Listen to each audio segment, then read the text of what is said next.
মোহাম্মদ কাউসার হোসেন। কাউসার ভাই, একেবারে ছোটবেলা থেকে যেখান থেকে বলার সেভাবেই বলবেন। জন্ম জেলা কোথায় আপনার? জি, আমার জন্ম জেলা হচ্ছে ঢাকা। তার আগে যদি একটু বলেন আপনার বয়স কত হতে পারে আনুমানিক এখন? আনুমানিক 31 বা 32 এরকম হবে। ওকে, ঠিক আছে, শুরু করেন প্লিজ। আমার শুরুটা হচ্ছে, আমি একবারে শুরু থেকে আমার গ্রামের বাড়ি, গ্রাম থেকে আমার শুরু। একটি মধ্যবিত্ত ফ্যামিলি থেকে আর কি। বাবা কি করতো? বাবা অ্যাকচুয়ালি একটি বিজনেস করতো, সেটা কি হচ্ছে ধরনের? মাছের বিজনেস করতো। আচ্ছা, বাবা মৎস্য ব্যবসায়ী ছিলেন। মৎস্য ব্যবসায়ী ছিল। জি। কিন্তু এখানে বলে নেওয়া ভালো, সেটা হচ্ছে আমি যখন ছোট তখন থেকে আমি যা দেখে আসছি, সেটা হচ্ছে আমার বাবা আমাদের বাড়িতে থাকতো না। আচ্ছা। আমাদের বাড়িতে থাকতো না। পরবর্তীতে যখন নাকি আমার একটু বুঝ হয়, তখন আমি বুঝতে পারি যে আমার বাবা সেকেন্ড আরেকটি বিয়ে করে সেখানে থাকে। আচ্ছা আচ্ছা, এটা আপনি পরিবারের কততম সন্তান ছিলেন? আমি 2 নাম্বার ছিলাম। আমরা 3 ভাই 3 বোন। আমি হচ্ছে, আমার বোনেরা সব বড়, আর আমি হচ্ছে ভাইদের ভিতরে 2 নাম্বার, মানে মিজু বলে যেটাকে। ওকে। আমার বোঝ হওয়ার পরে যখন আমি দেখি যে আমার বাবা আমাদের বাড়িতে খুব কম আসে, তখন আস্তে আস্তে বুঝতে পারলাম যে না, আমার বাবা দ্বিতীয় আরেকটি বিয়ে করে ওইখানেই থাকে। তো ওরকম ভাবে আসলে ফ্যামিলিতে মানে টেক কেয়ার মতো কেউ ছিল না, খেয়াল করার মতো ওরকম ভাবে কেউ ছিল না। যদিও বাবা থাকে, মানে কথা বলে যে বাবা থাকে মানে মাথার ছায় বটগাছ হয়ে থাকে, তো ওই বটগাছটা আসলে পাইনি আমরা। আচ্ছা। আমাদের বাড়ির থেকে আমার নানুর বাড়িটা বেশ একটা ডিফারেন্ট না, খুব কাছাকাছি। আমাদের বেড়ে ওঠা আমার নানুর বাড়িতেই বেশি। আচ্ছা। ওইখান থেকে পড়াশোনা নানুর বাড়ি থেকে কিছুটা হয়েছে। তুই যে বললাম না, মাথার উপরে বটগাছটা না থাকলে যাওয়া হয়, শাসন করার বাবা মতো কেউ নাই। কোথায় থাকতো উনি? আরেকজনের সঙ্গে থাকতেন? হ্যাঁ, আরেকজনের সাথে আরেক গ্রামে থাকতো, একই থানাতে তো, বাট আরেক গ্রামে থাকতো। আমাদের বাড়িতে আসতো কিন্তু খুব কম, ওরকম ভাবে অতটা আমাদেরকে ফ্যামিলিকে কেয়ার করতো না। অথবা আমাদের খুব ধরা চলে যে একটু কষ্টে দিন কাটতো। আসলে ওই সময়ের কথা তো আমি বলতে পারবো না, বাট আমার বোঝ যত হয়েছে ওই সময় থেকে আর কি। জি জি, বলেন, সমস্যা নেই। হ্যাঁ, আপনি যখনকার গল্প বলতেছেন তখন আপনার বয়স কত? যখনকার বলতেছি তখন আমার বয়স 4 থেকে 5 বছর হবে। 4 থেকে 5 বছর। আচ্ছা। 4 বছর থেকে 5 বছর তখন আমি আমার নানুর বাড়ি থেকে পড়াশোনা করি। মোটামুটি আপনার ক্লাস 6 পর্যন্ত নানুর বাড়ি থেকে পড়াশোনা করি। আমার বয়স যখন 12 থেকে 13 হবে, ক্লাস 6 থেকে যখন 7-এ উঠি, তখন আমার পড়াশোনা আমার হয় না আর কোন একটি কারণে। কোন একটি কারণ বলতে কি কারণ? ফ্যামিলিগত কারণ বা নিজেরও একটু ভুল আছে।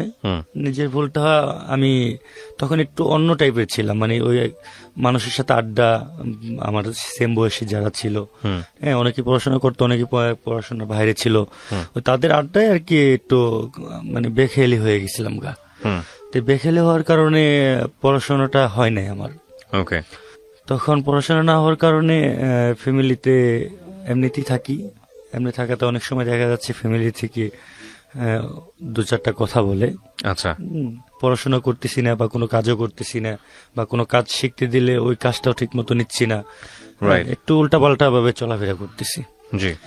তখন আমি নিজ থেকেই আমাদের গ্রামের আমার খুব পরিচিত একজন ব্যক্তি, আমার হিসেবে বড় ভাইয়ের মতো হয়। তো সে আমাদের গ্রামে মানে গাড়ি চালাইতো, সেটাকে পাবলিক ট্রান্সপোর্ট যারাকে বলে। জি। এই পাবলিক ট্রান্সপোর্টে তখন তার সাথে একদিন আমি ঘুরতে যাই। আচ্ছা। তখন আমি ক্লাস 7-এ কি পড়াশোনা বাদ দিয়ে দিছি। ওকে। তখন আমার বয়স 12 থেকে 13 এরকমটাই হবে। ওখানে ঘুরতে যাই, ঘুরে যাওয়ার পরে তাদের সাথে ঘুরে আমার খুব ভাল লাগে। তখন চিন্তা করলাম যে বাড়ি থেকে কাজের প্রেশার দিচ্ছে, আর কাজের প্রেশার কি, মানে যে কোনো একটা কিছু করার জন্য, হয়তো কাজ শেখার জন্য, নয়তো কোনো একটা কাজ করার জন্য, পড়াশোনা যেহেতু করতেছি না, হ্যাঁ, এরকমটা হয় আর কি। তখন আমি এই কাজটার ভিতরে ঢুকে গেলাম। আচ্ছা। তখন এই কাজের ভিতরে থাকা অবস্থায় বেশ কিছুদিন হয়ে যাওয়ার পরে আমার খুব ইচ্ছা থাকে, যেহেতু কিছু করতে পারি না বা কিছু পড়াশোনা করতে পারি না, কিছু হাতের কাজও জানি না, এই কারণে ইচ্ছা থাকে যে গাড়ি চালানটা আমি কমপ্লিট করব। ওকে। গাড়ি চালানোটা কমপ্লিট করার ইচ্ছা থাকে, এই কারণে আমি আমার ওই ওস্তাদের সাথে থাকতে থাকি। হুম। ওইখানে আমি মানে ড্রাইভিং শিখতেছেন আপনি? ড্রাইভিং শিখতে গিয়ে আমি ওইখানে মানে হেল্পারি করি। ওকে।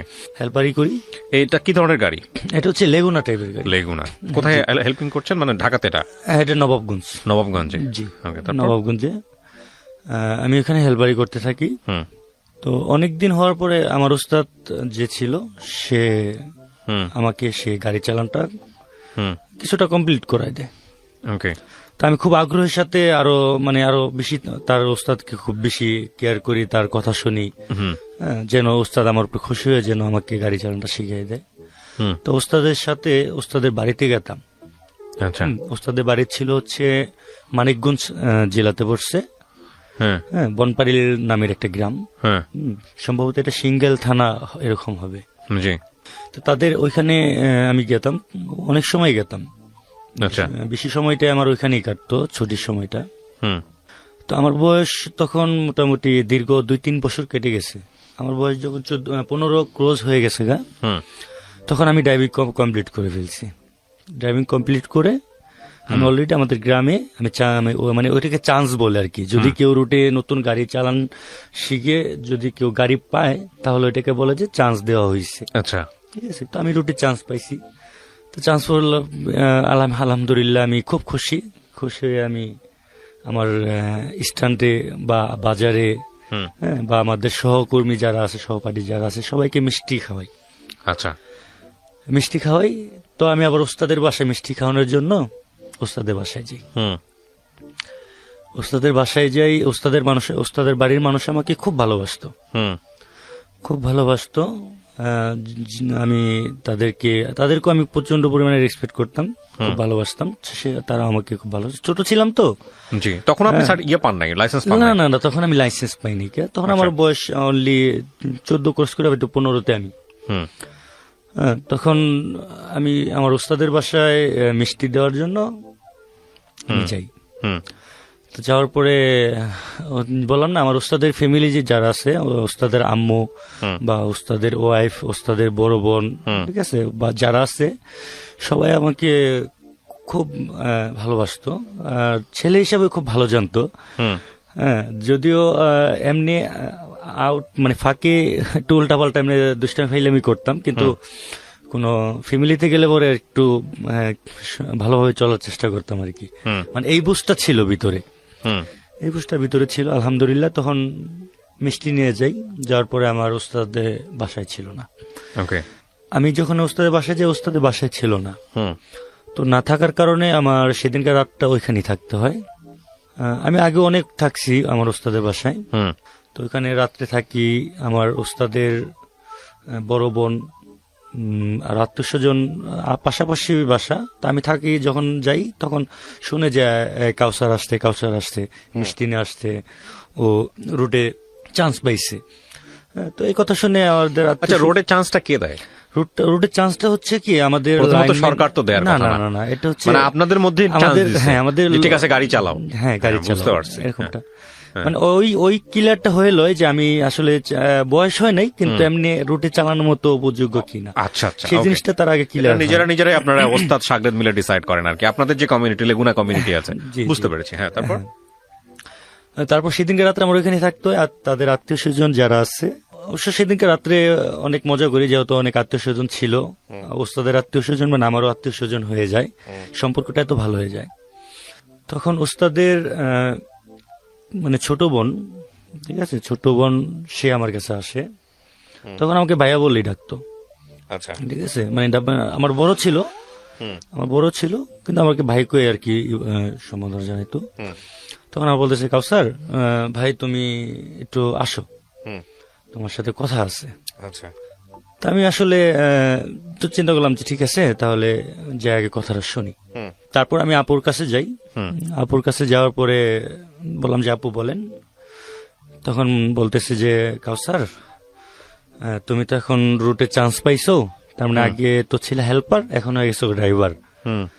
তো আমি ছোট থেকে আমি একটু উচালম্ব হয়ে গেছিলাম গা। হ্যাঁ, 14-15 বছর বয়সে আমি আমার গাওগতর ভালো ছিল, ইনশাল্লাহ ভালো ছিল। তো তখন আমাকে বলতেছে যে তোমাকে একটা প্রস্তাব দিব, ঠিক আছে, এই প্রস্তাবটা আমার ফ্যামিলি থেকে কিন্তু আমাকে বলছে, বলার জন্য আমি তোমাকে বলছি। যে বলেন, সমস্যা নেই। বলতেছে যে ইমুক আপুর যে মেয়েটা আছে না, ওই মেয়েটা তো চিনো তুমি? আমি বললাম যে হ্যাঁ আমি চিনি।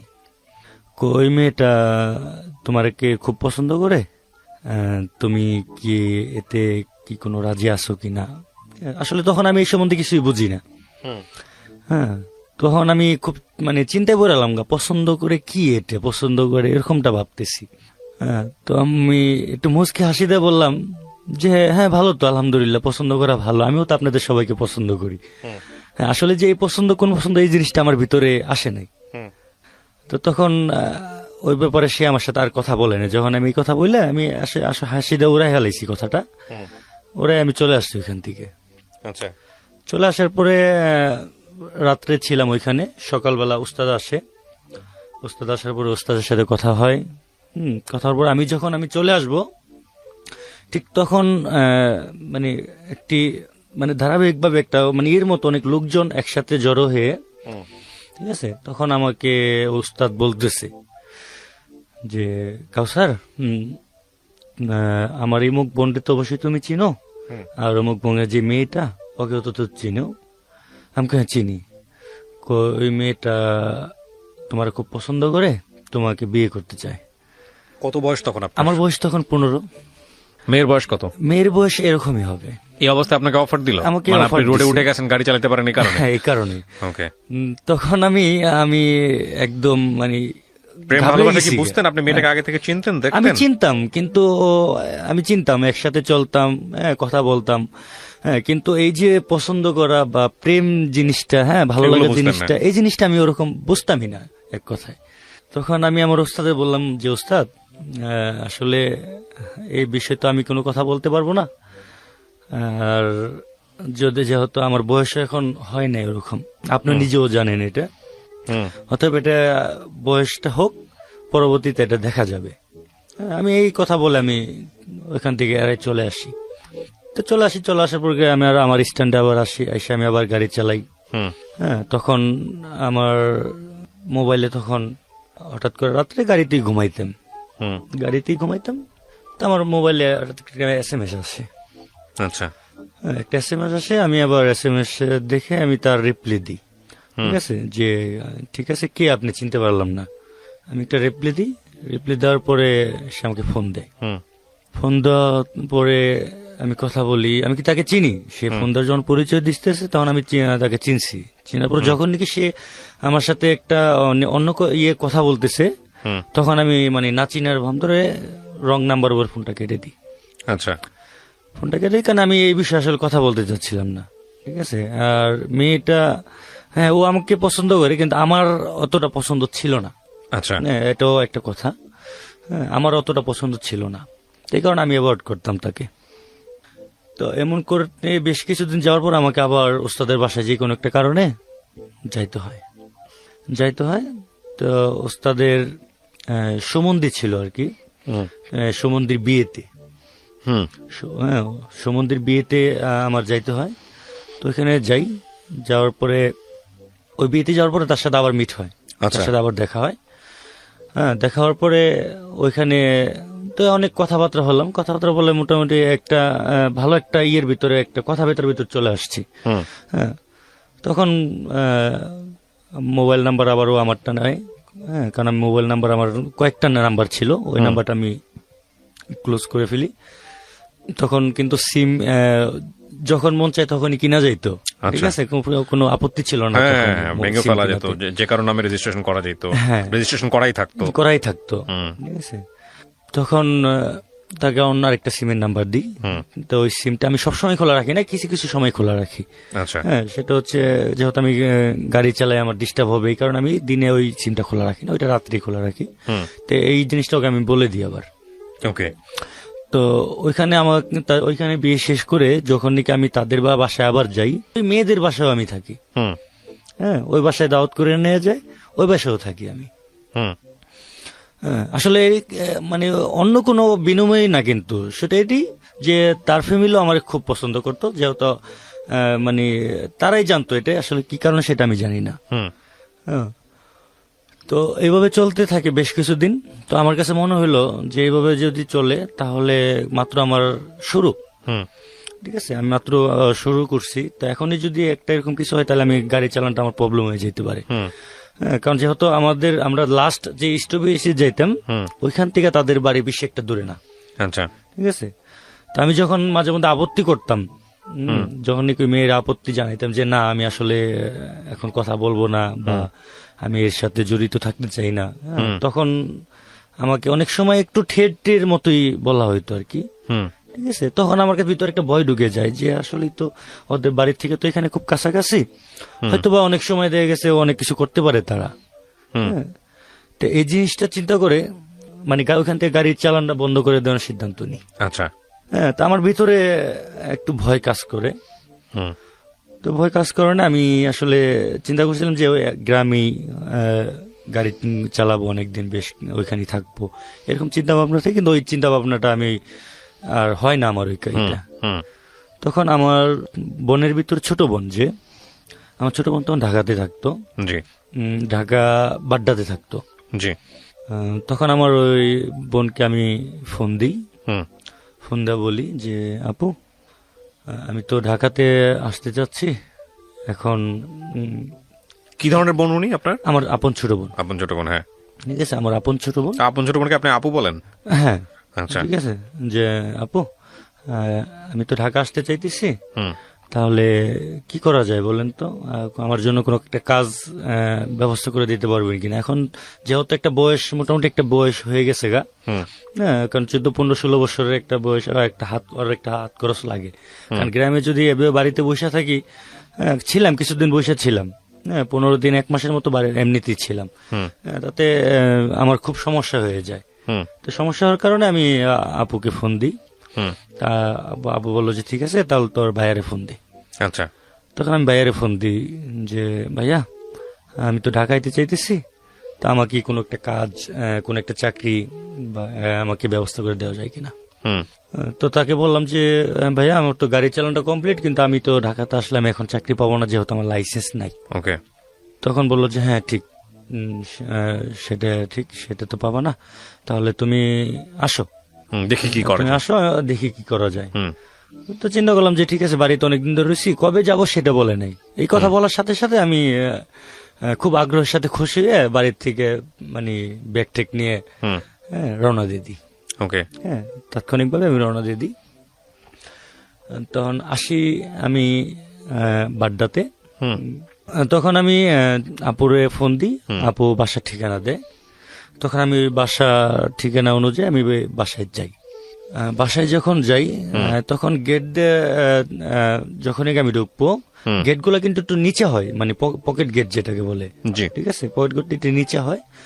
তো আমি মাথা নিচে করে ঢুকতেছি, ঠিক ওই মুহূর্তেই মানে ওই পাশ থেকে, ভিতর ছাদ থেকে একটি মেয়ে, ঠিক আছে, ও বের হচ্ছে, হয়তো বা ও মানে একটু তাড়াহড়া করে আসছে, নয়তো দূর দিয়ে আসছে, হ্যাঁ সেটা আমি জানি না, কিন্তু একটু করে আসছে। আসার সময় আমিও ঢুকতেছি, তো আমার সাথে একটি মানে বাড়ি খায়, মেয়েটা বাড়ি খায়। আমি যখন ভিতর ঢুকে পড়ছি তখন আমার সাথে একটা ধাক্কা খায়। তো ধাক্কা খাওয়ার পরে আমি কিছু মনে করি না, কারণ আমি তো আসলে গ্রামের ছেলে ছিলাম, তো ওরকম ভাবে ওরকম কোনো রিয়াকশন ছিল না ভিতরে। তখন ও দেখে ও বের হয়ে যায়। আমি দেখলাম হচ্ছে ছোট একটা মেয়ে, ছোট একটা মেয়ে। তো এটা দেখে আমি আমার মতো করে ভিতরে চলে যাই, ভিতরে যাই আপুর বাসায় যাই।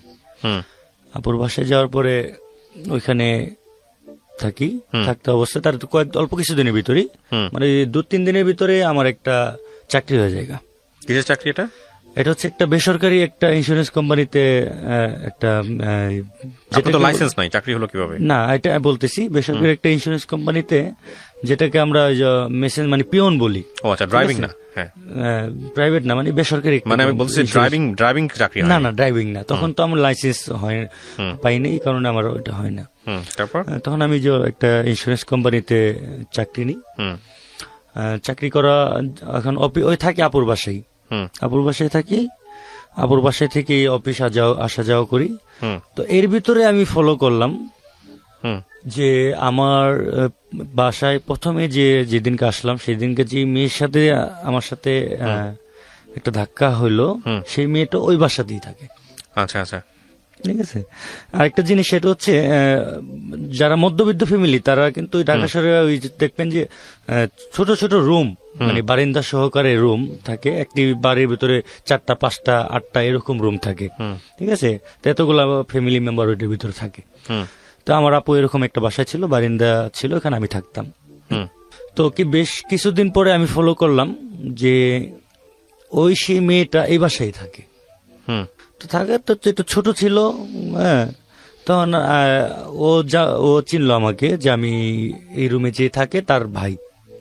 তো আমাদের ওই আপুর রুমে আসতো, তারপরে বললো যে আপু এটা কে? তারপর বলতেছে এটা আমার ছোট ভাই। ঠিক আছে, ও আসতে কয়েকদিন ধরে ও এখানে চাকরি করতেছে। তা আমার একটা ভাগ্নে ছিল, ছোট্ট ছিল ভাগ্না। তো ভাগ্নাকে টেনে মানে খুব বেশি সময়টাই আমাদের মানে আপুর রুমে ও থাকতো। ঠিক আছে, মানে ওই ভাগ্নিটাকে নিত, কোলে নিত। তো তখন থেকে আর কি দেখা। ঠিক আছে, তো ওইখান থেকে দেখার আমি ওরকম ভাবে নিয়ে নেই বিষয়টা, কারণ যেহেতু ছোট ছিল। মোটামুটি 6 মাস পার হয়ে যাওয়ার পরে আমার কাছে একটু তার প্রতি একটা অন্য একটা এনার্জি ফিল হলো। ঠিক আছে, তখন একটু দুষ্টামি ফাইলামি এক বাসায় থাকলে আর কি যা হয়। তো ওই একটু 6 মাস একটু পরিবর্তন হয়ে গেছে গা। হ্যাঁ, তো এক বাসায় থাকলে একটু ওই আপনার দুষ্টামি ফাইলামি করি। তো এরকম করতে করতে এক পর্যায়ে আমার ওর প্রতি একটা মানে একটা মায়া সৃষ্টি হয়ে গেছে গা। ঠিক আছে, তো মায়াটা আসলে কিসের মায়া তখন বুঝতেছিলাম না। হ্যাঁ, তখন কথা যদি না বলতাম বা যদি না দেখতাম অফিস থেকে এসে, তাহলে আমার একটু মানে খুব মানে খারাপ লাগতো। আর মানে কারোর সাথে ওরকম ভাবে কথা বলতে পারতাম না, মিজাজ খুব গরম লাগতো। তখন মানে তাদেরকে জিজ্ঞেস করতাম, মানে ওই ফ্যামিলির যারা ছিল, তার ছোট বোন ছিল, তার আম্মু ছিল, হ্যাঁ, বা তার পাশের বাসায় থাকতো তার বোন, হ্যাঁ, তাদেরকে জিজ্ঞেস করতাম যে ও কোথায় গেছে। আপনি ওকে কি নামে ডাকতেন সেটা? আমি ওকে রিয়া নামে ডাকতাম। রিয়া নামে, ওকে। হ্যাঁ হ্যাঁ। তখন আমি যখন কি বাসায় আসতাম, আসার পরে যখন কি রিয়াকে আমি দেখতাম না, তখন আমার খুব খারাপ লাগতো। আমি খুব ই করতাম, কোথায় গেছে ও, হ্যাঁ, এমন করতাম। তো বলতো যে হ্যাঁ আশেপাশে কোথাও আছে, তো ওরা দেখতাম। দেখা যখন কেউ আসতো তখন ওরা আমি খুব ওর সাথে রাগ করতাম। কিরে তুই জানোস না? হ্যাঁ, তুই না আর কি তুমি করে বলতাম, কি তুমি জানো না যে আমি এই টাইমে আসি? এটা আমি কোথায় যাও তুমি? তখন ও আবার খুব রাগ হইতো যে কেন আমি এই টাইমে আপনি আসবেন, যখন তখন আমি এখানে কেন থাকবো? হ্যাঁ, মানে ওই সময়টা আমি ভুলে যেতাম আসলে কেন। ঠিক আছে, কিন্তু আমার কাছে মনে হইতো যে না ওরা এই সময় থাকতে হবে, এইটা আমি মনে করতাম। তারপরে বেশ কিছুদিন এভাবেই যায়। এবছর যাওয়ার পরে 2008 ছিল 2008-এর ঘটনা। এটা 2008-এর ঘটনা ছিল। 2008 থেকে পার হয়ে 2009 সাল চলে আসে। 2009 যখন আসে তখন আমি সরাসরি আমাদের 2009 যে প্রথমে যে করবো রোজার হিটটা হয়, ওর আবার খুব কালো ড্রেস খুব পছন্দ ছিল। কালো ড্রেসটা খুব পছন্দ ছিল। তখন ও নিজে কালো ড্রেস কিনে, ঈদের ভিতরে কালো ড্রেস কিনে, তখন আমাকে দেখায় যে ভাইয়া আমরা মার্কেট করে আসছি, এই যে এই ড্রেসটা আমার। আমি বললাম যে কালো ড্রেস কেন? কালো ড্রেস তো ভালো লাগে না। কয় না, আমার কাছে খুব ভালো লাগে। তো কালোর কথা যখন বলছে ওর খুব ভালো লাগে, তখন আমি নিজেও যাই, মার্কেটে যাই, আমার জন্য আমি কালো ড্রেস কিনি, একটা কালো শার্ট কিনি, একটা প্যান্ট কিনি, কালো যাই কিনি সব কালো কিনি। কেনার পর তো চিন্তা ভাবনা যে এতদিন শুধু এইভাবে কথা বলে যাচ্ছি যে ঈদের দিন আমি ওরে মানে প্রপোজ করবো। এই চিন্তা ভাবনা আমার ভিতরে আসে। তখন ঈদের দিন সত্যি সত্যি নামাজ পড়ে আমি ওদের বাসার সামনে, এর ভিতরে আবার আমরা ওই বাসায় থেকে চলে গেছি। ওই বাসায় থেকে আমরা অন্য একটা বাসায় চলে গেছি। তখন ওই বাসার ওই গলিটার ভিতরে আসতাম, আইসা দাঁড়ায় থাকতাম অনেক সময় ওকে যাওয়ার জন্য। ওই জিনিসটা বুঝতো, ও দূরে থেকে দেখতো আমাকে, হ্যাঁ, অনেক সময় ও আমাকে ইশারা দিত, হ্যাঁ, ও হাসি দিত। হ্যাঁ, আসলে কি এমনি তার ওই আমার একা ওর প্রতি মানে ভালোবাসাটা জন্ম হয় নাই, ওরও কিছুটা ছিল। ইঙ্গিত ছিল আর কি, হ্যাঁ কখনো মুখে বলা হয় নাই, কিন্তু আকার ইঙ্গিতে যেটা বলে মানে ইশারা, ঠিক আছে। আমি যদি ওর একটা কথা বলতাম, দূর থেকে ইশারা দিতাম, সেটা দূর থেকে ও রিটার্ন ইশারা দিত, হ্যাঁ এইভাবে কথা হতো আমাদের। তো আমি ওরে ঈদের দিন মানে প্রপোজ করার জন্য ওদের গেটের সামনে দাঁড়ায় থাকি, মানে গলির মাথায় দাঁড়ায় থাকি। তো ও আসতেছে না, ঠিক আছে, অনেক সময় পার হয়ে গেছে কিন্তু আইতেছে না, মানে কি আমি বুঝতেছি না যে ও কি বের হয়ে গেছে বাসায় থেকে না বাসায় আছে। তা এই চিন্তা ভাবনা করতে করতে আমার খুব মানে খুব মেজাজ গরম হচ্ছে। তো আমি দাঁড়াই আছি, তো হঠাৎ করে দেখি যে না, হ্যাঁ ও বাসা থেকে বের হয়েছে। তো বাসা থেকে বের হয়েছে দেখে আমি খুব খুশি হলাম। ও আসলো, আসার পরে আমার সামনে সরাসরি এসে ও আমাকে একটা কথা বলে, মানে খুব সুন্দর লাগতেছে বা ভালো লাগতেছে এরকম একটা কথা বলে। যেহেতু ওর পছন্দের যে কালারটা, ওই কালারের ড্রেস পরছি, হ্যাঁ ও কালো পরছে, আমিও কালো পরছি, তো আমাকে এই কথাটা বলে। তো বলার পর আমিও খুব খুশি হই কথাটা শোনার পরে। তো ও হাঁটতেছে, তো আমি ওর সাথে হাঁটতেছি, হাঁটতে হাঁটতে ওর আমি বলি যে রিয়া, তোমার সাথে একটু কথা ছিল। তো ও আমার দিকে তাকায় দাঁড়ায়, তো আমাকে বলে যে আপনি আমাকে কি বলবেন সেটা আমি জানি, সেটা আমি জানি, কিন্তু এটা সম্ভব না, এটা কোনোভাবেই সম্ভব না। তো এই কথা বলার পরে আমি কইলাম যে আমি বললাম না কিছু, না বলার তুমি সম্ভব না বলতেছো, হ্যাঁ আগে পুরোটা শোনো। কয় না, পুরোটা শুনতে হবে না, আমি জানি যে আপনি আমাকে পছন্দ করেন, ঠিক আছে, এমন কেউ সুন্দর পছন্দের, আপনি আমাকে প্রচন্ড পরিমাণে ভালোবাসেন, সেটা আমি জানি, হ্যাঁ কিন্তু আমার আপনাকে ভাল লাগে, আমার আপনাকে ভাল লাগে, কিন্তু আপনার সাথে কোনো রিলেশনে যাওয়া আমার পক্ষে সম্ভব না। তো এই কথা বলার পর আমার ও চলে যায় আমার এখান থেকে, চলে যায়। তো আমি খুব খারাপ লাগে, তো আমি চলে আসি, আমি ও বাসায় চলে আসি। বাসায় চলে আসে আবার সন্ধ্যার দিকে আবার যাই, হ্যাঁ যাই ওদের ওইখানে দাঁড়ায় থাকি ওকে দেখার জন্য, বাসার সাথে কথা বলার জন্য।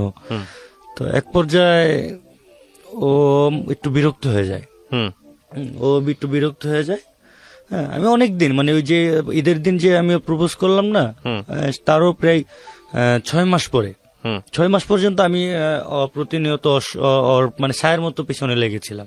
আচ্ছা, ঠিক আছে, আমি সবসময় ওকে ফলো করতাম, হ্যাঁ ও স্কুলে যাইতো, জেনে যাইতো, হ্যাঁ আমি ওরে ফলো করতাম।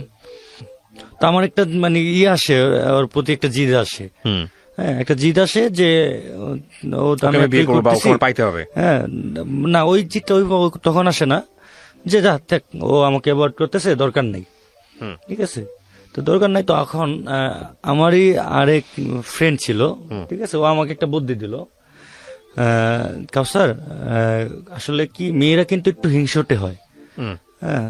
তো আমি বললাম যে হইতে পারে, কয় তুই এক কাজ কর, ঠিক আছে, তুই অন্য আরেকটা মেয়ের সাথে একটা রিলেশনে একটা অভিনয় কর, ঠিক আছে, একটা অনেকটা অভিনয়টা ওর সামনে করবি, ঠিক আছে, ওর সামনে করবি, যদিও আসলে যদি তোকে ও আসলে যদি একটু ভালোবাসে তাহলে অবশ্যই তোর একটা কথা কিছু না কিছু বলবে, ঠিক আছে, তুই এরকম একটা কাজ কর। তা আমি বললাম যে আমি এরকম মেয়ে পাবো কোথায়, ঠিক আছে। তো বললো যে ঠিক আছে তুই দেখ, যদি ওর তোর জানা মতো যদি কেউ না থাকে তাহলে আমি ব্যবস্থা করে দিব। মেয়ে আছে, ঠিক আছে, তো ওই মেয়েটাকে আমি বলি যে এই মুখ শোনো, এরকম একটা ব্যাপার, আমি চাই তুমি একটু আমার সাথে খালি আসো, হ্যাঁ ওর সামনে, ঠিক আছে, ঠিক আছে। আমি ওকে ডাকার আগে, আমি যখন নাকি ওই মেয়ের কাছে মানে ওর রিয়ার সামনে ওকে নিয়ে যাব, ঠিক আছে, তার আগেই ওই মেয়েটা, মানে আমি যে মেয়েটাকে রাজি করছি অভিনয়ের জন্য, হ্যাঁ ওই মেয়েটা, হয়তো ওই মেয়েটা ওর বাসায় থাকি তো আমি অনেকদিন ধরে, ওই মেয়েটা আমাকে খুব লাইক করতো আর কি, খুব পছন্দ করতো। তো এই পছন্দের ব্যাপারটা ওর বান্ধবীকে জানাবে বলে, ঠিক আছে, ওর বান্ধবীকে ফোন দিয়ে ডাকে যে এমুক জায়গায় আয়, না আরো দুজন একত্রিত হয়, একত্রিত হলে পরে আমি অফিসে ছিলাম, তা আমাকে ফোন দেয় যে মেয়েটার সাথে আপনার অভিনয় করার কথা, সেই মেয়ে কাজ করতেছে, হ্যাঁ সেই মেয়ে জানে না আপনি তার সঙ্গে অভিনয় করবেন, না সেটা বলা হয় যে না সত্যি সত্যি হচ্ছে, না মেয়েটাকে আমি বলছি যে দেখো আমি একটা মেয়ের সাথে, আমি তোমার সামনে তোমাকে নিয়ে সামনে যাবো, জিনিসটা বোঝানোর জন্য যে তোমার সাথে আমার সাথে একটা রিলেশন আছে, এই জিনিসটা বোঝানোর জন্য। তাহলে এই মেয়ে আবার আপনাকে পছন্দ করে? ওই মেয়েটা আমাকে অনেকদিন ধরে খুব পছন্দ করতো, ঠিক আছে। মেয়ে রাজি হলো কেন এসবের জন্য? রাজি হয়ে গেছে আর কি কোনো একটা কারণে, সেটা জানি না আমি। তারপর কি হলো? তো ওই মেয়েটা আমি যখন অফিসে, তখন আমাকে ফোন দেয়, ঠিক আছে, যে আপনি কই? আমি বললাম যে আমি অফিসে।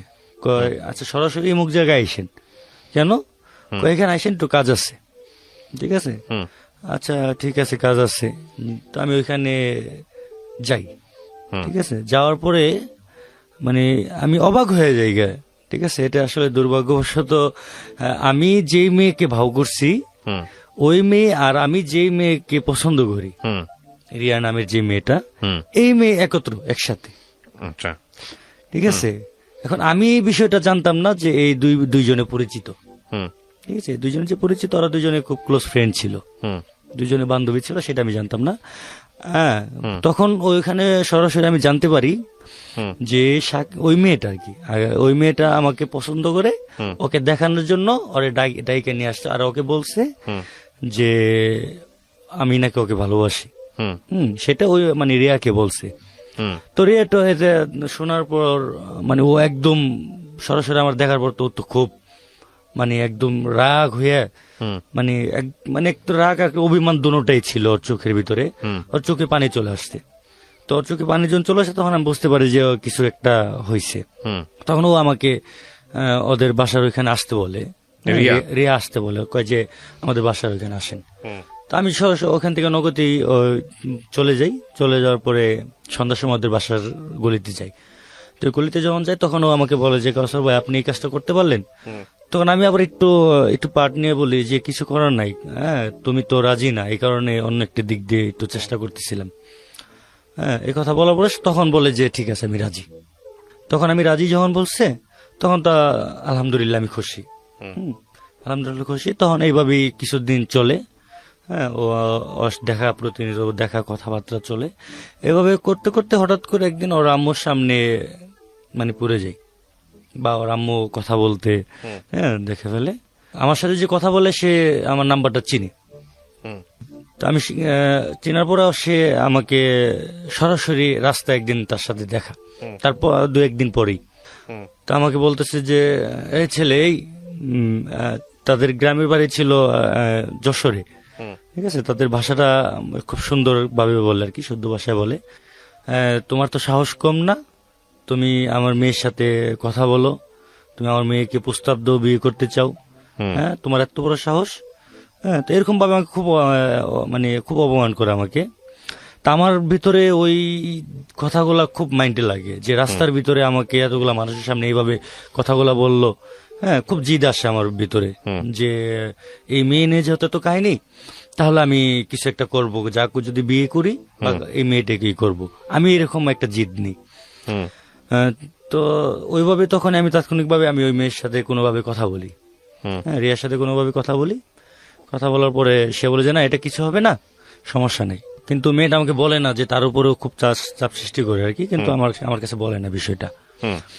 পরে আমি কোনোভাবে এর মাধ্যমে আমি জানতে পারি এটা। তখন ওই যে আমার ভিতরে একটা জিদ, হ্যাঁ আমাকে অপমান করছে, সেই জিদটা আমার মাথার ভিতরে বসেছিল। হ্যাঁ, আমি মানে যাই করি কোনো কাজে কোনোই আমার মন বসতেছে না।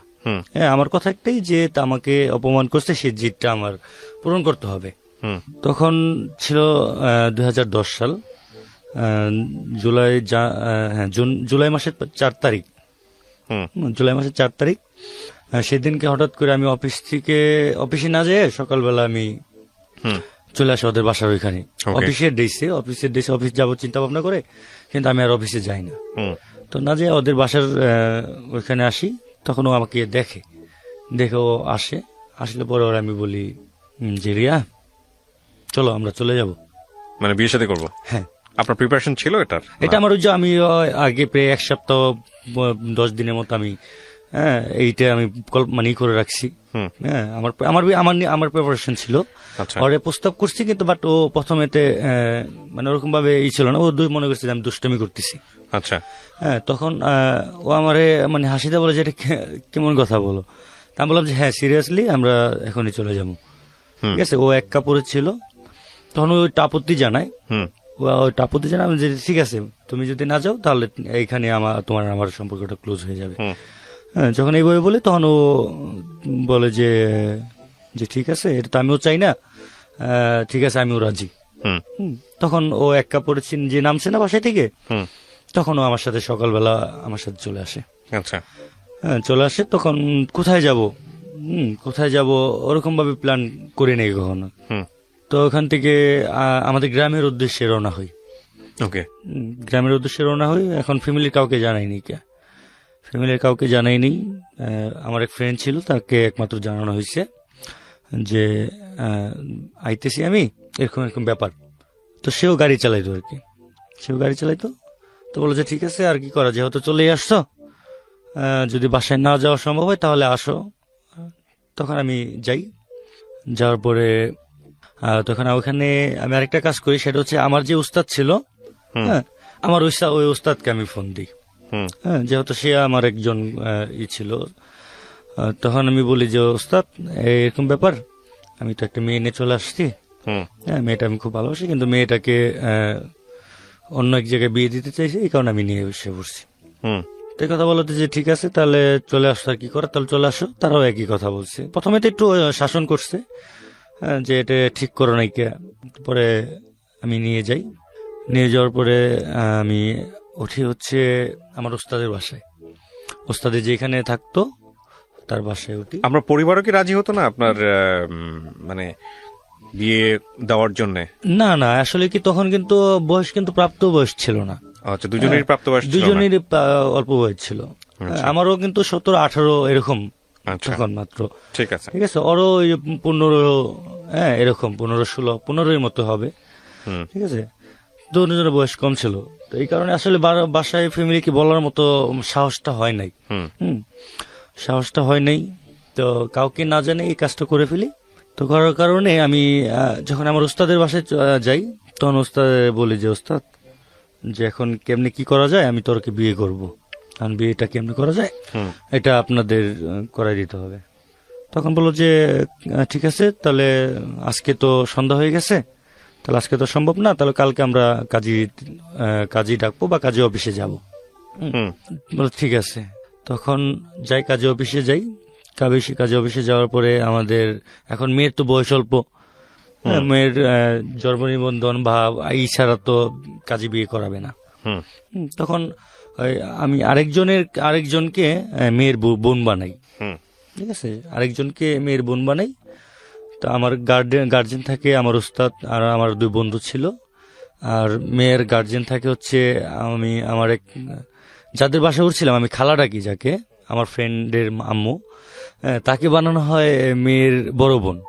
আচ্ছা, ঠিক আছে, আরেকজন সাক্ষী, 3জন সাক্ষী লাগে। তো 3জন করে ব্যবস্থা করি। তারপরও ব্যবস্থা করে এখানে বিয়েটা কমপ্লিট করি। ঠিক আছে, বিয়েটা কমপ্লিট করে আমরা ওখান থেকে চলে আসি বাসায়। বাসায় তখন আমি লাইসেন্স করার জন্য দিছি। তখন আমার লাইসেন্সটা প্রায় কমপ্লিট পর্যায়ে। ঠিক আছে, কমপ্লিট পর্যায়ে যেদিনকে আমি বিয়ে করি, সেদিনকে ছিল জুলাই মাসের 4 তারিখ ছিল, যেদিনকে চলে যাই। আর বিয়েটা করছি জুলাই মাসের 5 তারিখ ছিল, একদিন পরে বিয়ে করি। ঠিক সেই দিনকেই আমার ফোন আসে যে আমার লাইসেন্সটা কমপ্লিট হয়ে গেছে। ওকে, ঠিক আছে, আমার লাইসেন্সটা নিতে হবে। তো চিন্তা করলাম যে এরকম একটা দুর্ঘটনা ঘটায় লাইছি, তা আমি তো লাইসেন্সটা যদি এখন আমার থাকে তাহলে একটু বল থাকবে। ঠিক আছে, আমি যে কোনো জায়গায় আমি কিছু একটা করতে পারবো। তো এই কথা চিন্তা ভাবনা করে তারপরের দিন, সেদিনকার রাতটা ওই খালার বাসায় রইলাম। তো তারপরের দিন আমি সকালবেলা আমি ঢাকাতে আবার ব্যাক করি, ঢাকাতে চলে আসি।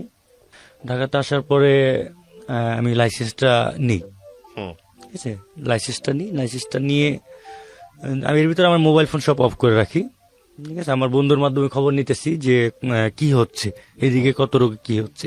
আমার এদিকে যে বন্ধুগুলো ছিল বাড্ডার দিক দিয়ে, তখন তারা রাত্রে সন্ধ্যার দিকে আমাকে জানায় যে এখানে তো খুব ঝামেলা হয়ে গেছে, অলরেডি থানায় লোক গেছে, অলরেডি আমাদের কয়েকজনের নামে তারা জিডি করছে। ঠিক আছে, এমনকি আমাদের ধরতে পারে এরকমও ঠেট দিছে আমাদেরকে। ঠিক আছে, যেহেতু তারা একই মহল্লার।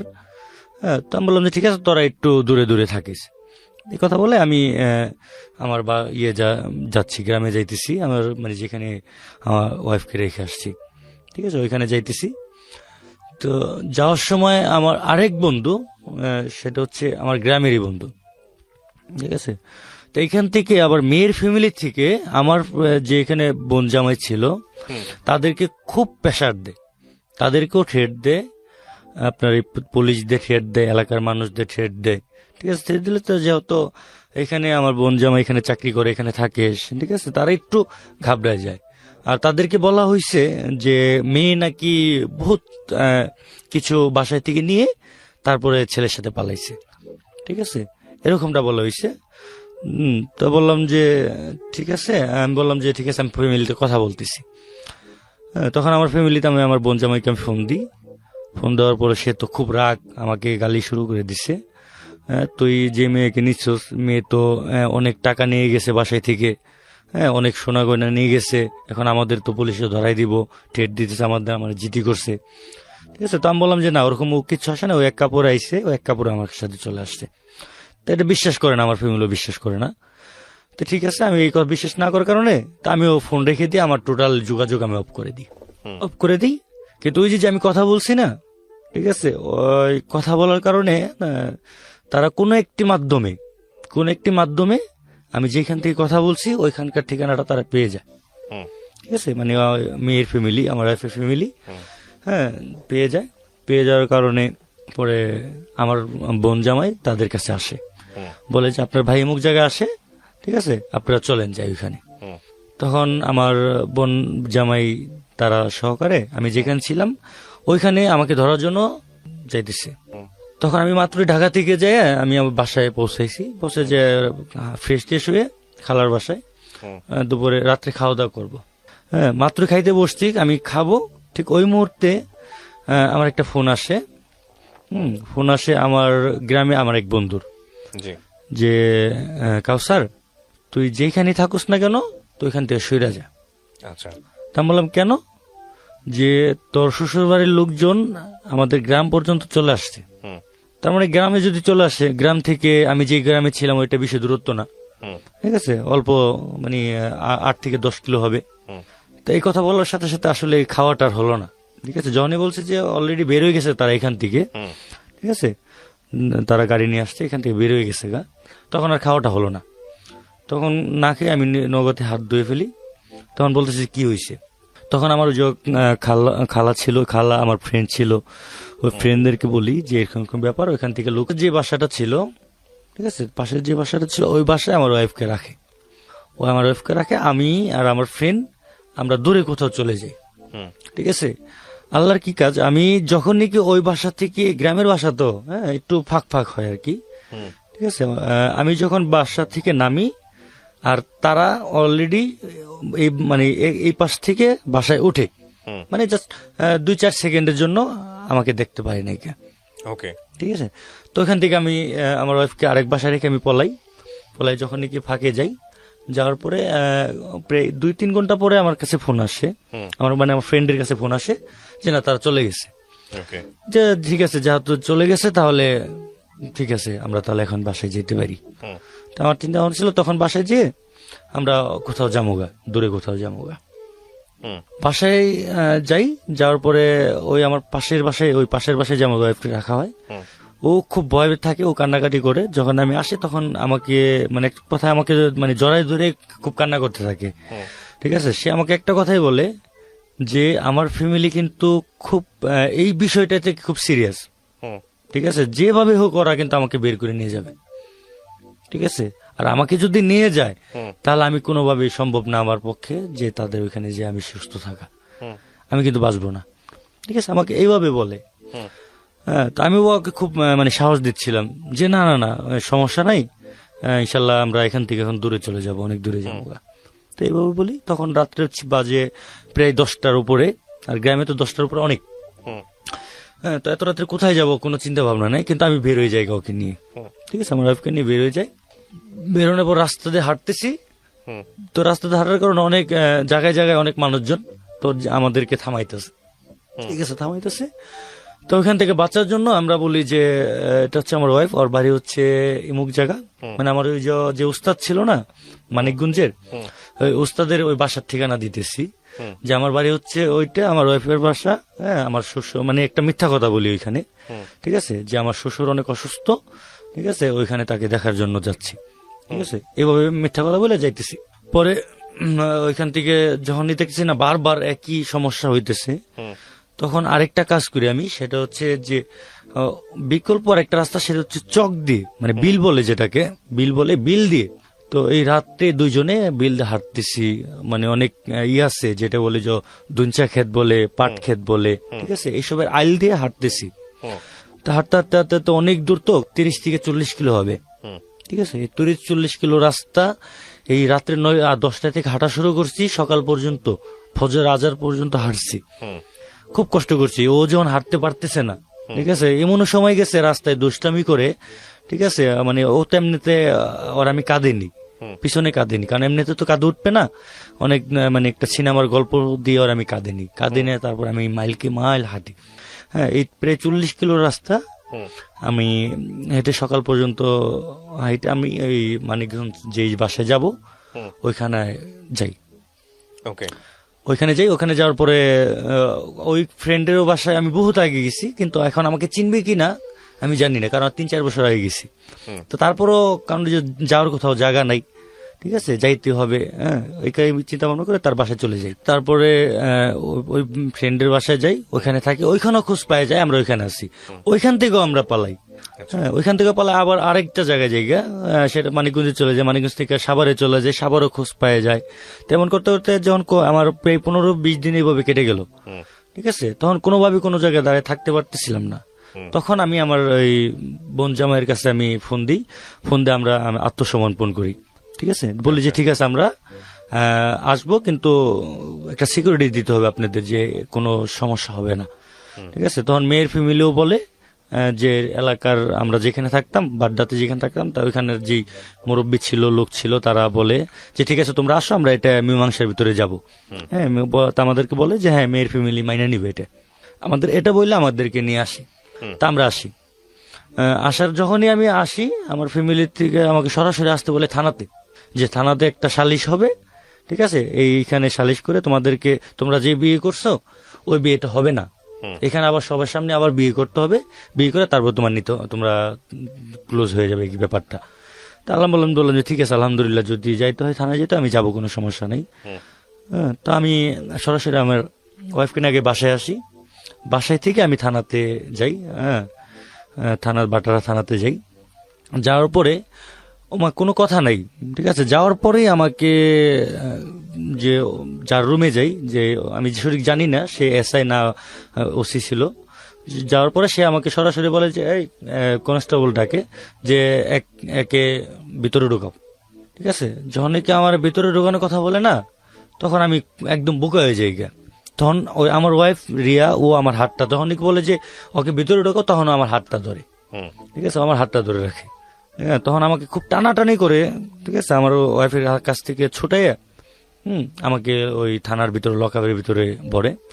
রাত ছিল তখন, ভরে তখন আমার ওয়াইফকে তারা নিয়ে যেতে চায়, তার ফ্যামিলির লোকজন নিয়ে যেতে চায়, নিয়ে যেতে কিন্তু যায় না। তো না যাওয়ার কারণে ওর মার সাথে খুব খারাপ বিহেভ করে ওই, ঠিক আছে, যে আমি শুনতেছি কথাগুলা, এবার বলতেছে যে তুমি তো আমার মা না, আমি তো তোমাকে চিনি না, ঠিক আছে, এভাবে খুব খারাপ বিহেভ করে বলতেছে আমার হাত ছাড়ো, আর না আমি ভুলে যাবো যে তুমি আমার মা, এভাবেই করতেছে। পরে এক পর্যায়ে ঝাড়া দিয়ে ছুটে ও আমার কাছে চলে আসে, হ্যাঁ, আমার কাছে এসে লকার ওইখানে আমার হাত ধরে অনেক এখান থেকে নেওয়ার জন্য খুব চেষ্টা করে, অনেক টানাটানি করে, কিন্তু কোনোভাবেই আমার হাত ছাড়ে না। এই সারা রাত ও আমার সাথে এই হাত ধরে দাঁড়ায় ছিল, ঠিক আছে, হাত ধরে দাঁড়াচ্ছিল। তারপরে অনেক রাত হয়ে পরে এই সকাল ভাব, তখন আমার বোনের হাজবেন্ড অনেক লোকজন নিয়ে আমাকে কোনোভাবে, ঠিক আছে, তারা যখন মানতে না, মানে একবারই যাবে না এক কথাই, তখন যে থানার পুলিশ কর্মকর্তা যারা ছিল, তারা আসলে বুঝতে পারছে যে এটা এইভাবে সম্ভব না। তো এইভাবে বুঝতে পারে, তখন তারা বলছে যে ঠিক আছে, আপনার মেয়ে তো ডাইরেক্ট আপনার অস্বীকার করতেছে, ঠিক আছে, এখন আমরা এটা করতে পারবো না, মীমাংসা করতে পারবো না, এটা আপনারা কি যেভাবে পারেন আপনারা করেন, এই কথাকে বলে দেয়। তারপরে আমাকে ওইখান থেকে ছেড়ে দেয়। তো ছেড়ে দিল, আমি আমার ওয়াইফকে নিয়ে আমি আমার বাসায় চলে আসি। বাসায় চলে আসার পরে ওইখান থেকে গ্রাম এলাকায় থেকে ওই যে আমার যেখানে থাকতাম বাড্ডাতে, ওইখান থেকে একটা তারা দাবি জানায় যে ঠিক আছে আমরা এই বিয়ে মানতে রাজি না, আবার বিয়ে পড়াতে হবে। ঠিক আছে, তা আবার বিয়ে পড়ানো হয় আমাদেরকে। ওকে, আমাদের বিয়ে পড়ানো হয়। তারপরে আমি আলহামদুলিল্লাহ আমার বাসায় নিয়ে আসি, আসার পর সুন্দর চলতে থাকি। কিন্তু একটাই সমস্যা ছিল, সেটাই ছিল যে যে আমি যে প্রথম মেয়েটাকে নিয়ে চলে আসি, তখন কিন্তু আমি চাকরিটা জবটা ছেড়ে দিয়ে আসি। ঠিক আছে, যেহেতু একবারে চলে আসি, তখন কিন্তু আমার এই জবটা ছিল না। তো না থাকার কারণে আমার চলতে খুব সমস্যা হচ্ছিল। আচ্ছা, খুব সমস্যা ছিল, যেহেতু আমি আমার বোনের হাজবেন্ডের বাসায় ছিলাম। ঠিক আছে, আমার মাও ছিল এখানে অনেকদিন, আমার মাও ছিল। তখন থাকা অবস্থায় আমাকে খুব চাপ সৃষ্টি করে আমার বোনও, বোনের জামাইও। ঠিক আছে, এটা আমাকে চাপ সৃষ্টি করে যে তুই এখন বিয়ে শাদী করছিস, হ্যাঁ, এখন কিভাবে চলবি, কিভাবে করবি, চাকরি কি করবি না করবি তোর বিষয়, কেমনি কি করবি কর, আর নয়তো তুমি আর তোমার মতো করে থাকার চিন্তা ভাবনা করো। তখন আমি একদম পাগলের মতো হয়ে যাই। ঠিক আছে, কোনো কাজ পাচ্ছি না, কোনো চাকরি পাইতেছি না। ঠিক আছে, মানে হতাশ হয়ে যাই একদম। তখন আমি ছিল রোজার মাস, তখন রোজার মাস ছিল। তখন আমি সারা সকালবেলা বেরোয় যাই, সকালবেলা বেরো আমি শুধু কাজ খুঁজি, কোনো কাজ পাই না। হ্যাঁ, এর মধ্যে আমার ওয়াইফ যে ছিল রিয়া, ঠিক আছে, সেও খুব আমাকে করে। তো চিন্তা করে খালি আমি একটা ভরসা দিই, সেটা হলো যে ঠিক আছে আল্লাহ ভরসা, টেনশন নিও না, একটা ব্যবস্থা হয়ে যাবে। এইভাবে 15-20 দিন 15 দিনের মতো এইভাবে যায়। 15 দিনে যাওয়ার পরে তো আমি কোনো দিশা বিশা না পেয়ে, মানে একটা টাকা নাই পকেটে, একটা টাকা নাই। ঠিক আছে, মানে আমার কাছে যা ছিল সব খরচ হয়ে গেছে গা, কোনো টাকাই নাই আমার কাছে। আমি যে কারো আমার ফ্যামিলি কারো চাবো, ঠিক আছে, তারাও আসলে হেল্প করতে না। তাদের কথা হচ্ছে আমাদের তো খাওয়াইতেছি, তারা আমাদের খাওয়াইতেছে, আর আমাদের কেন আর টাকা দিবে। আর নিজেদের তো একটা খরচ আছে, স্বামী স্ত্রীর একটা আলাদা একটা খরচ আছে। এই খরচটা আমি কোনোভাবে ম্যানেজ করতে পারতেছি না। তো ম্যানেজ করতে না পারার কারণে আমি হাঁটতে হাঁটতে মহাখালীর দিকে যাই। ঠিক আছে, আসলে কি এটা আজ পর্যন্ত কেউ জানে না। ঠিক আছে, আজকে বলতেছি যে এক পর্যায়ে আমি একটা রিক্সার গ্যারেজে যাই। আচ্ছা, আমি একটা রিক্সার গ্যারেজে যাই, রিক্সার গ্যারেজওয়ালাকে তাকে বলি যে চাচা আমার বাসায় মুখ জায়গায়, তার আমি পরিচয় দিই, পরিচয় বল যে আমাকে একটা রিক্সা দেওয়ার জন্য, আমি চালাবো। তো সেই মালিক, রিক্সার মালিক, সে আমাকে রিক্সা দেয় না।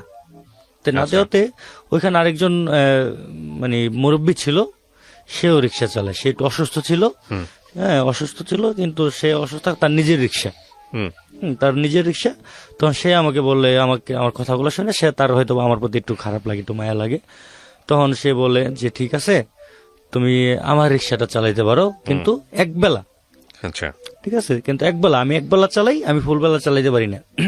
আমি একবেলা চালাই, তুমি একবেলা চালাইতে পারো। তো বললাম যে ঠিক আছে আমি একবেলা চালাবো। তো আমার বলো যে তুমি কখন চালাবা? আমি যে কোনো টাইম দিলেই হয়। তখন কলে যে ঠিক আছে সকালে চালাও। হ্যাঁ, তখন আমি সকালে ফজর আজানে উঠলে ওইটা নামাজটা পড়ে আমি চলে আসি। হ্যাঁ, যেহেতু রোজার মাস ছিল আরো। হ্যাঁ, প্রথমত রোজা বাসায় থেকে রোজা থাকতাম, মানে চেহারি খাইতাম, চেহারি খাই বেরোইতাম। আমি বাসায় বলতাম যে আমার একটা চাকরি হয়েছে, কোথায় একটা দোকানে চাকরি হয়েছে। হ্যাঁ, আমি দোকানের কথা বলি। তখন বেরোয় যেতাম, বেরোয় এসে আমি যে রিক্সা বের করতাম, রিক্সা চালাইতাম। রিক্সা চালায় কোনোভাবে আমি টাকা অনেক মানে ম্যানেজ করি। হ্যাঁ, ম্যানেজ করে কিছু টাকা হইলে পরে আমি বাসায় যাই, যে আমি আমার আপুর হাতেও কিছু মানে কিছু নিয়ে যাই, আর আমার ওয়াইফের জন্য কিছু টাকা, হ্যাঁ কিছু লাগবে, এগুলো নিয়ে যাই। তো এইভাবে আসলে আমি রিক্সাটাও যে বললাম না কখনো করি নাই যে জিনিস চালাইছেন রিক্সা, এইভাবে এটা 4-5 দিন চালাইছি। কিন্তু 4-5 দিন চালানোর পরে আমি আর চালাই পারতেছি না, যেটা আমার দ্বারা সম্ভব হইতেছে না। আপনার ফ্যামিলি থেকে মেনে নিল আপনাদের এই সংসার? হ্যাঁ, আমার ফ্যামিলি থেকেও মেনে নিছে, বাসায় মেয়ে নিছে, কিন্তু ফ্যামিলি বাসায় লেখাপড়া কি বন্ধ? হ্যাঁ, লেখাপড়া বন্ধ। কিন্তু মেয়ের বাসায় থেকে তাকে ওই যে বললাম না রিটার্ন বিয়ে করে, তাদেরকে আর কোনো খোঁজ খবর নেয় না। ঠিক আছে, তুমি তোমার মতো করে নাও, তোমার মতো তোমরা থাকো, আমাদের কোনো নাই। ঠিক আছে, আমাদের কাছে আইসো না, আমরা তোমাদের কাছে যাবো না, এরকম একটা কথা বলে দিছে। তখন 4-5 দিন চালানোর পরে দেখি যে আমার পক্ষে আর সম্ভব হচ্ছে না চালানোটা। হ্যাঁ, সম্ভব হইলেও আমি যার রিক্সাটা চালাইতাম, ঠিক আছে, সে কোনো কারণে তার রিক্সাটা বিক্রি করে ফেলে। ঠিক আছে, বিক্রি করে ফেলে। মাঝখানে আমি 1-2 দিন যাই নাই কি রিক্সা চালাইতে। তাই না যাওয়ার কারণে চিন্তা করছি আমি হয়তো চালাবো না। হ্যাঁ, এই 2 দিন 4-5 দিন চালাই আমি অসুস্থ হয়ে পড়ছিলাম। তার রিক্সাটা বিক্রি করে ফেলে, বিক্রি করার পরে আমি ওই গ্যারেজে যাই, যার পরে আমি তার অন্য একটা রিক্সা চাই, কিন্তু আমাকে রিক্সাটা দেয় না। ঠিক আছে, না দেওয়ার কারণে ওই যে আমার আবার অভাব চলে আসে। ঠিক আছে, অল্প কিছুদিনের কিন্তু আবার অভাব চলে আসে। ঠিক আছে, অভাব আসার কারণে এর ভিতরে আমার ফ্যামিলির তার ফ্যামিলির সাথে মানে আমার ওয়াইফের সাথে যোগাযোগ হয়, ফোনে কথাবার্তা হয়, কিন্তু এটা আমি জানি না। হ্যাঁ, আমি জানি না, কিন্তু এটা কিন্তু সব ফ্যামিলিতে হয়। দেখবেন যে আসলে কি আমার বোনের উপরে ঘাড়ের উপরে ছিলাম, তো অনেক সময় দেখা গেছে তারা দু একটা কথাবার্তা বলতো, এই কথাটা অবশ্য রিয়া মানতে পারতো না। তোমার না মানার পার কারণে হয়তো দুটো তর্ক বিতর্ক বা একটা কথাবার্তা হয়, তো এই জিনিসটা ও মানবে না। তো না মানার কারণে ওই যে আমারও কাজ নাই, চাকরি নাই, হ্যাঁ, ওর বাপ মা হয়তো এরকম লজিক দেখাইছে যে দেখ ওই বেকার, কেমনে চলবে, আসতে মাত্র 2-3 মাস হয়েছে, এখনই তোকে চালাইতে পারে না। হ্যাঁ, এই ধরনের কিছু কথাবার্তা হয়েছে, আমার মোবাইলে কথা হয়েছে এটা। ঠিক আছে, সেটা হচ্ছে আমার মোবাইলে আবার একটা অটো রেকর্ডিং ছিল। ঠিক আছে, এই একটা রেকর্ডিং আমি পাই। ঠিক আছে, পাওয়ার পর আমি বুঝতে পারি যে ও কথাবার্তা বলে। তখন আমি ওরে মোবাইল দিই না, আর বাসায় মোবাইল দিই না। তো না দেওয়া তো আমার প্রতি ওর আর একটু রাগ আসে। রাগ আসার পর ও অন্য কোনো একটা ভাবে বাহির থেকেও কথা বলে ফ্যামিলির সাথে। তখন ছিল সেপ্টেম্বর মাসের 1 তারিখ, আমি ফজরে নামাজ পড়তে যাই, নামাজ পড়ে আসি বাসায় এসে ঘুমাই। ঠিক আছে, ঘুমানোর পর হঠাৎ করে ঘুমিয়ে থেকে ওইটা দেখি যে আমার পাশে ও নাই, মানে রিয়া নাই। তা আমি ভাবলাম যে হয়তো উঠছে হয়তো বাইরে থেকে যেতে পারে। তারপর আমি উঠতাম, ওইটা দেখলাম যে গেট তালা মারা, হ্যাঁ, কিন্তু কেউ নাই। আমি সরাসরি গেলাম, বলো যে না এখানে আসে নাই। তো তখন এখানে আসে না, তখন ওদের বাসার দিকে আমি যাইতেছিলাম। ওই মুহূর্তেই ওর ছোট বোন ওই রাস্তা দিয়ে আসতেছে। আচ্ছা, হ্যাঁ, আসতেছে। তখন আমি ওকে বললাম যে তোমার বোন তোমাদের বাসায় গেছে? কই না তো ভাই, আমার আপনার বোন আপু তো আমাদের বাসায় যায় না, তো আপনাদের বাসায়। ওইভাবে বললো। তা আমি বললাম যে না, ও সকালবেলা ঘুমে থেকে ওইটা চলে আসছে। তো ও বলে না আপু, আপু তো আসে না, আমি জানি না। ঠিক আছে, জানো না, ওকে ফাইন। পরে আমি ওই মেয়ের পিছ নিই, মানে আমার ওয়াইফের ছোট বোনের পিছন নিই। তো পিছন নিলে পরে আমি দেখি যে ও আরেকটা বাসায় ঢুকে। তো ঢুকানোর পর আমিও পিছ আমি ওই বাসায় যাই, যা দোতলায় তো দিই। ওঠার পরে দেখি যে বাসার মানে গেটের সামনে, মানে ইয়ের সামনে যে ওর জুতা, মানে আমার ওয়াইফের জুতা। ঠিক আছে, দেখে আমি বুঝতে পারি যে ও এখানে আছে। তখন আমি বাইরে রাস্তার ভিতরে আমি দাঁড়ায় থাকি যে ও কখন নামবে। আমি এমনি ভিতরে যাও, হয়তো কেউ আমি চিনি না কাউকে, হ্যাঁ, কি বলবো আনতেছে যদি না থাকে। তো আমি এই জিনিসটা দেখার জন্য, যেহেতু ওর ছোট বোন এই বাসায় ঢুকছে, এই জিনিস দেখার জন্য আমি বাইরে দাঁড়ায় থাকি। সকাল থেকে প্রায় না কিছু খাওয়া দাওয়া না করে, সকালেও খাই নাই, দুপুরেও খাই নাই, 4টা পর্যন্ত এখানে আমি দাঁড়ায় থাকি। দাঁড়ায় থাকার পরে ঠিক আছে, কোন একটা ভাবে আমি ওইখান থেকে সরে যাই, কোন একটা কারণে আমি একটু ফাঁকে যাই, ওই সুযোগে তারা ওইখান থেকে চলে যায়। তো চলে যাওয়ার পরে মানে আমি অনেক খোঁজ করি, এরপরে আমি আর তাদের কোনো খোঁজ পাই না। আমি প্রায় 4 থেকে 5 দিন পরে আমি তাদের বাসায়, ঠিক আছে, তারা এর ভিতরে কি করে বাসাটা চেঞ্জ করে ফেলছে আমি জানি, ওই বাসা চিনি না। হ্যাঁ, আমি আবার খোঁজ করতে করতে তাদের নতুন বাসাটা আমি দেখি। নতুন বাসাটার সামনে আমি যাই। যার পরে আমি মানে একটা ইয়ের ভিতরে থাকি যে কখন বাসায় থেকে তার ফ্যামিলির যে গার্ডেন গুলো আছে, বাবা মা কখন বেরোলে পরে আমি বাসায় ঢুকবো। তখন বাসায় থেকে ওর আব্বু বেরোলে পরে আমি বাসায় ঢুকলে পরে দেখি যে হ্যাঁ, ওই বাসার ভিতরেই মানে রিয়া আছে। ঠিক আছে, তখন আমি রিয়া আছে, আমি বাসায় ঢুকলাম। ঢোকার পরেও আমাকে দেখে একটু ই করলো আর কি, হ্যাঁ, একটু আন্তরিকতা দেখাইলো। আন্তরিকতা দেখার পরে বললো যে দেখো, কেউ যদি আসলে দেখলে কিন্তু ঝামেলা হইব, তুমি যাওগা। তো আমি বললাম যে আমি যাবো কেন, তুমি কেন আসছো, তুমি এখানে আমার না বলে কেন আসছো? কয় যে আসছে, যে কোনো আমার আছে, সমস্যা হয়েছে, আমি আয় পড়ছি। কি সমস্যা হয়েছে? ঠিক আছে, এক পর্যায়ে ওর সাথে আমার সাথে একটা তর্ক বিতর্কের দিকে চলে গেল। তর্ক বিতর্ক থেকে পরেও আমাকে মানে এইভাবে বললো ডিরেক্টলি যে, মানে আমরা অনেকেই এই কথাগুলো বলি যে আসলে অভাব থাকলে পরে ভালোবাসা জানলাতে পালা, একটা কথা আছে, ঠিক ও সেম কথাটাও আমাকে বললো যে আসলে ভালোবাসাতে পেট ভরে না, যখন নাকি সংসারে অভাব পড়ে ভালোবাসাটা আপনি দরজা চিরে। কতদিন পরের ঘটনা এটা? বিয়ের 3 মাস পরে। বিয়ের 3 মাস পরে। বিয়ের 3 মাস পরে তারপর হ্যাঁ, যখন এই কথাটা বললো তখন আমি জিনিসটা আসলে বুঝতে পারলাম যে হ্যাঁ, বিষয়টা এরকমটাই। তারপর আমি ওকে অনেক বোঝাই, অনেক চেষ্টা করি। হ্যাঁ, যে বললাম যে দেখো, তুমি তো আমার বিষয়গুলো জানো, শুরু থেকে শেষ পর্যন্ত তুমি ছিলা, ঠিক আছে, তুমি দেখছো আমার বিষয়টা। হ্যাঁ, তো তুমি যদি আমার পাশে এখন না থাকো তাহলে আমি কেমনি কি করব। এবং অনেক বোঝাই, হ্যাঁ, কিন্তু কোনোভাবে মানে না। ঠিক ওই মুহূর্তে ওর বাবা চলে আসে। তখন ওর বাবা চলে আসে, তো ওর বাবা আমাকে দেখে ওরকম ভাবে করে না, ও আবার বাসায় থেকে চলে যায়। তখন আমাকে বললো যে তুমি যাও, নিচে যাও, আব্বুর সাথে কথা বলো গা। যদি আব্বুরা যদি আমাকে দেয় তাহলে আমি যাব। তখন আমি নিচে নামি, নিচে যে আমি তার আব্বুর সাথে কথা বলি। তো তার আব্বু খুব ভালো লোক ছিল, আলহামদুলিল্লাহ। তো সেও আমাকে খুব ভালো কথা বলে। তো বললো যে ঠিক আছে, আমি চেষ্টা করব, ঠিক আছে, আমি চেষ্টা করব যেন তোমার কাছে ওরে দেওয়া যায়। তো ঠিক আছে, বল, আমি আলহামদুলিল্লাহ এটা শুনে আমি খুব খুশি হইলাম। খুশি হয়ে আমি ওখান থেকে চলে আসলাম। চলে আসার পরে তার পরের দিন যখন আবার গেছি, ঠিক আছে, তখন ওর আম্মু ছিল বাসায়, ঠিক আছে, ওর আম্মু ছিল। তখন ও আমাকে বারান্দা বলে আর কি, দোতলায় বাসা তো, বারান্দায় আমি নিচে।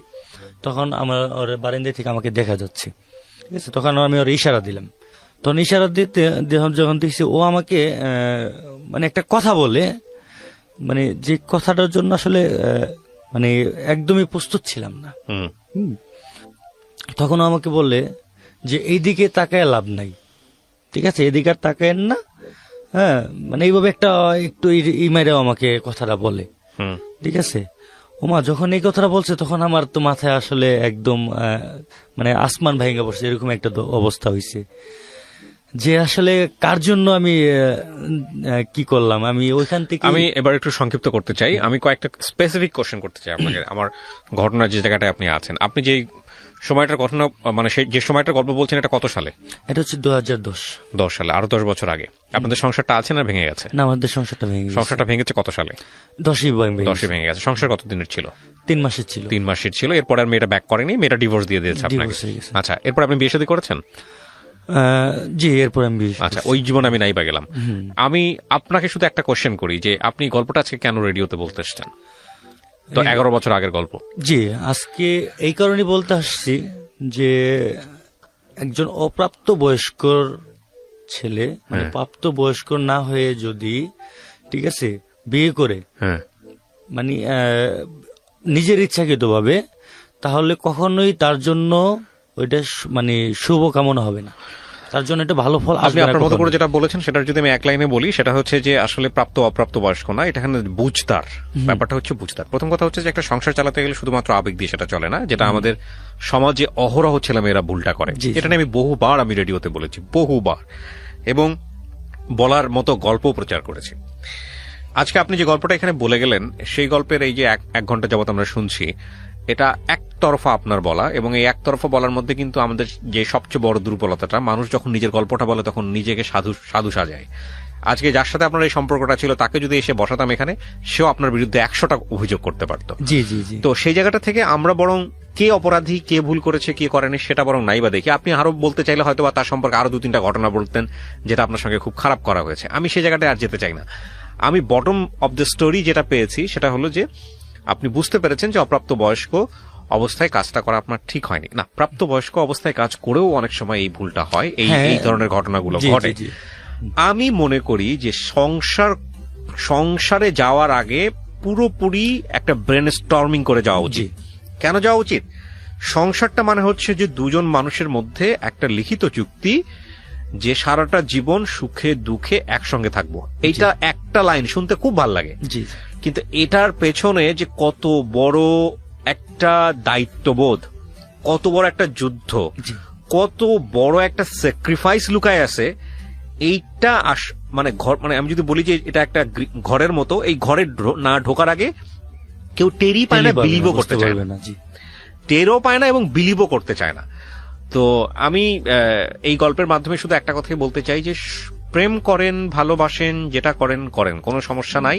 অবশ্যই সমস্যা আছে, রিলিজিয়াস পার্সপেক্টিভ থেকে তো ডেফিনেটলি সমস্যা আছে, এবং প্রেম করলেও প্রেমের যদি ব্যালেন্স না থাকে সেটাতেও সমস্যা আছে।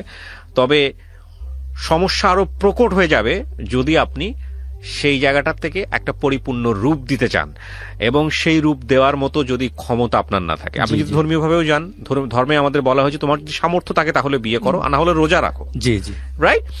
তো এই সামর্থ্যের জায়গাটা কিন্তু অনেক বড়। একটা হচ্ছে যে মনোজাগতিক ভাবে আপনি প্রিপেয়ার কিনা, মানসিক ভাবে আপনি শক্ত কিনা এই প্রতিকূল অবস্থা ফেস করার মতো। আরেকটা হচ্ছে যে অভাব যখন আসবে, এই যে বাংলা সিনেমার মতো না কিন্তু, যে একবেলা খাবো, ভাগাভাগি করে নিব, অমুক করব তমুক করব, এগুলো না কিন্তু সংসার। এটা হয় না, সংসারটা এটা আসলে অন্য অসম্ভব। জিনিস। এটা আমি দেখছি, আমি নিজে ফেস করছি, তো কোনোভাবে পসিবল হয় না। এবং এই স্যাক্রিফাইসটা যে অনেকের কাছে খুব হাস্যকর মনে হবে,